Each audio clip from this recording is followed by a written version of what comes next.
ভয় ধরাচ্ছে আবার এক নতুন আতঙ্ক। Corona virus, chicken pox, bird floor পর এবার ভয় ধরাচ্ছে গুলেনবাড়ি ভাইরাস।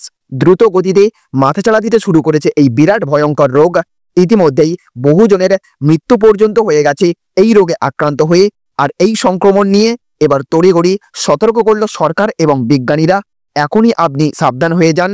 পায়ের পেশিতে তীব্র ব্যথা থেকে শুরু করে হাত পা নাড়ানো, হাঁটতে অসুবিধা, মেরুদণ্ড দুর্বল হওয়ার মতো একাধিক উপসর্গ দেখা দিচ্ছে এই সংক্রমণের ফলে। তো কিভাবে ছড়ায় এই নতুন সংক্রমণ, কি কি খাওয়া মোটেও চলবে না, কিভাবে আপনি সতর্ক থাকবেন, এই নতুন সংক্রমণ নিয়ে বিস্তারিতভাবে আমরা জেনে নেব। তার আগে আপনাদের কাছে ছোট্ট একটা রিকোয়েস্ট রাখবো, অবশ্যই এই ভিডিওটিকে এক্ষুনি একটা লাইক করে দিয়ে জনস্বার্থে প্রচুর পরিমাণে এই ভিডিওটি শেয়ার করবেন, যাতে করে সকলেই এই বিষয়ে সতর্ক হতে পারেন, সচেতন থাকতে পারেন। আর আপনি এই রকমই আপডেট আপনার ফোনে নিয়মিত পেতে হলে অবশ্যই এই চ্যানেলটিকে সাবস্ক্রাইব করে পাশের বেল আইকনটিকে বাজিয়ে রাখবেন।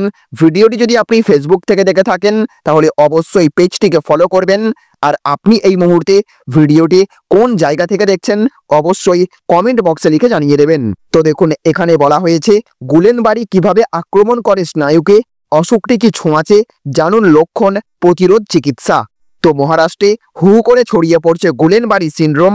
ইতিমধ্যেই 110 জন রোগীর খবর মিলেছে, মারাও গেছেন বেশ কয়েকজন। মহারাষ্ট্রের সূত্রপাত হলেও বাংলাও এই অসুখের থাবা থেকে দূরে নেই।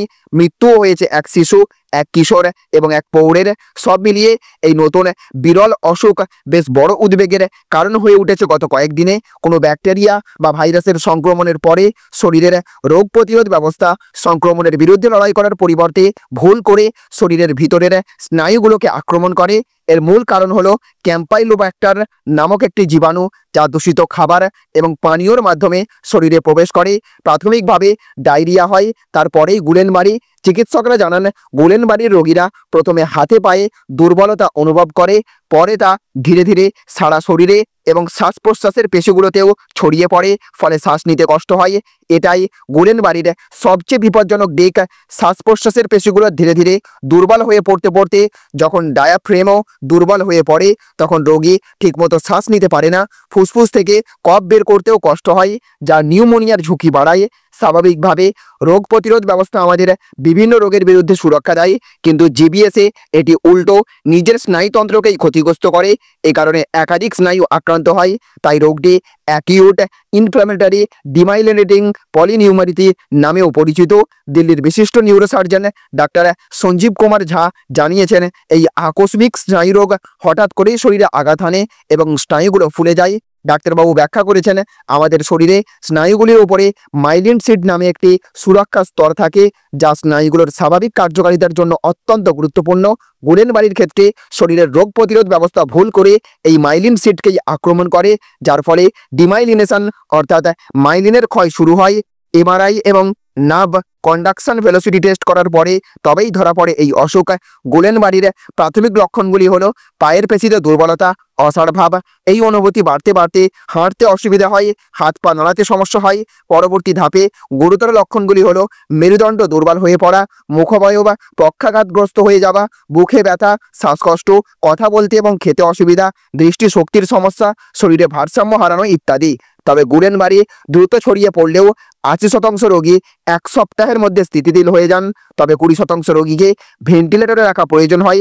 চিকিৎসকরা বলছেন, গুলেনবাড়ি কখনোই পুরোপুরি প্রতিরোধ করা সম্ভব নয়, তবে কিছু সাবধানতা গ্রহণ করলে ঝুঁকি কমানো যায়। তো কিভাবে সতর্ক থাকবেন? ভালোভাবে হাত ধোয়ার মাধ্যমে ফুসফুস এবং অন্ত্রের সংক্রমণ কমানো যায়। বিশেষ করে ক্যাম্পাইলোব্যাক্টার জেজুনি ব্যাকটেরিয়ার সংক্রমণ প্রতিরোধ করা দরকার, তাই খাবার ভালোভাবে রান্না করতে হবে। ডায়রিয়া বা শ্বাসতন্ত্রের সংক্রমণের লক্ষণ দেখা দিলে দ্রুত চিকিৎসকের পরামর্শ নিতে হবে। টিকা নেওয়ার পর মাংসপেশির দুর্বলতা এবং অবশ লাগলে দ্রুত চিকিৎসকের শরণাপন্ন হতে হবে। গুলেনবাড়ি অসুখের কোনো নির্দিষ্ট ওষুধ নেই, তবে দ্রুত চিকিৎসা শুরু করলে জটিলতা কমানো অসম্ভব।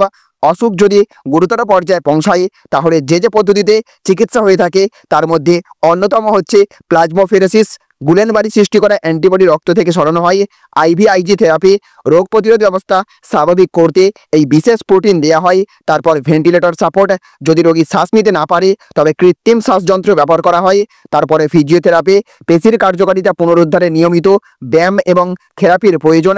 বিশেষজ্ঞদের মতে গুলেনবারি আক্রান্তদের মধ্যে 5% পর্যন্ত রোগী মারা যেতে পারেন যদি সঠিক সময়ে চিকিৎসা না দেওয়া হয়। তাহলে ফ্রেন্ডস, বুঝতে পারলেন ইতিমধ্যেই এই গুলেনবারি সিনড্রোম মারাত্মক আকার নিতে শুরু করেছে। প্রথমে শরীরে উপসর্গ হিসেবে ধরা পড়ছে পায়ের পেশিতে তীব্র ব্যথা থেকে শুরু করে হাত পা নাড়ানো, হাঁটতে অসুবিধা, মেরুদণ্ড দুর্বল হওয়ার মতো একাধিক উপসর্গ। এই সমস্ত লক্ষণগুলি দেখা দিলে একদম অবহেলা করবেন না।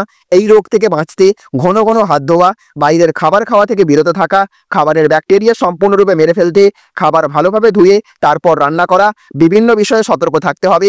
ডায়রিয়া কিংবা শ্বাসতন্ত্রের সংক্রমণের লক্ষণ দেখা দিলে অতি শীঘ্রই চিকিৎসকের পরামর্শ নিতে হবে। অবশ্যই আপনি এই সময় যথেষ্ট সতর্ক থাকবেন। আর অবশ্যই এই ভিডিওটিকে আপনার বন্ধু বান্ধব, প্রিয়জন সকলের কাছে শেয়ার করে সতর্কতা অবলম্বন করার পরামর্শ দেবেন। তো ফ্রেন্ডস, এই ছিল আজকের গুরুত্বপূর্ণ আপডেট। ভিডিওটি ভালো লাগলে অবশ্যই একটা লাইক করবেন, সাথে সাথে এই ভিডিওটিকে সমস্ত মানুষের কাছে শেয়ার করে পৌঁছে দেবেন, যাতে সকলেই এই খবরটি জানতে পারেন। ভালো থাকুন, সুস্থ থাকুন। Thank you friends, thank you for watching.